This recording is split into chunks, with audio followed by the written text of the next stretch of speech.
A boy falls in love with a successful female lawyer 20 years older than him. The two of them are caught in the act by the boy's sister. Annie realizes she must end this forbidden romance. Otherwise, if it's discovered, her reputation will be ruined. It will be irreversible. Annie asks Theo to keep it a secret. So the two go to a small forest. When Annie says she wants to end the relationship, Theo disagrees and tries to salvage it. The rational Annie pushes him away. Seeing Annie's firm attitude, Theo proposes one last kiss goodbye. Annie agrees but says that after this farewell kiss everything will be over.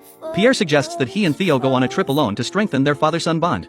Annie is afraid that Theo might tell Pierre about their affair, but she has no reasonable way to refuse. During their absence, Annie becomes more and more fearful that the truth will be exposed. She secretly takes the tape from the recorder. The father and son finally return, but the first thing Pierre does when he sees her is question Annie. Theo told me that you two had an affair.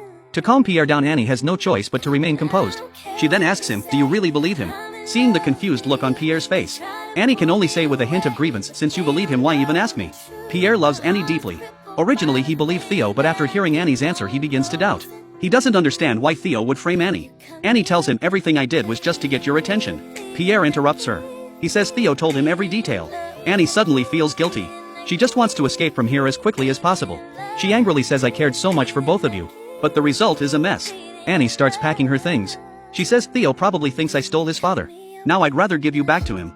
You actually believe his despicable lies. Pierre seems to be convinced by Annie. Theo is like a monster in Annie's eyes. Annie mentions how Theo once staged a burglary at their villa, but he never told Pierre about it. Pierre hugs Annie and cries in remorse. Who would believe someone as excellent as Annie would do such a foolish thing? Yet I almost drove her away.